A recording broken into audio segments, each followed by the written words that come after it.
Mastering the second conditional. Hello learners! Today, we're diving deep into a fundamental aspect of the English language, the second conditional.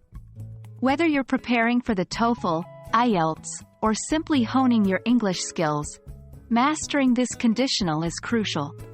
Let's get started. The second conditional is a structure used to talk about imaginary or unlikely situations in the present or future. Here's the formula. If plus past simple, would plus infinitive. For example, if I had $1 million, I would travel around the world. If she knew the answer, she would tell us.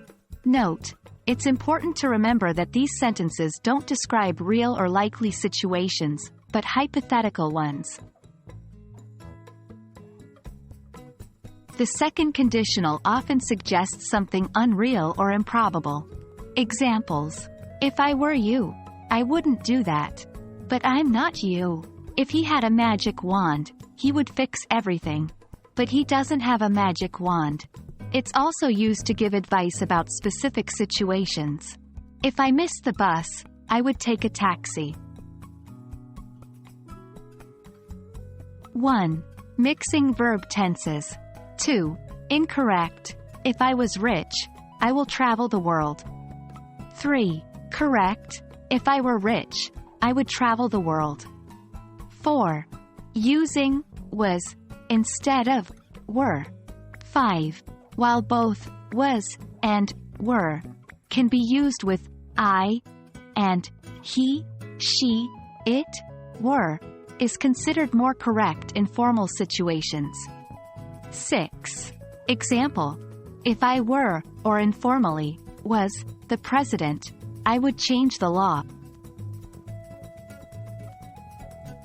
Now, let's try a few together. 1.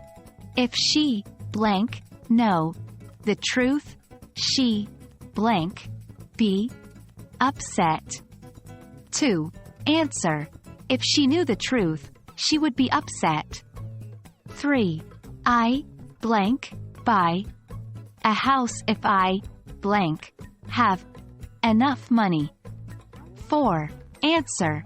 I would buy a house if I had enough money. Remember, the more you practice, the more fluent you'll become in using the second conditional. That wraps up our session on the second conditional. Remember, it's all about imagining unreal or improbable situations. We hope this lesson has made the second conditional clearer for you.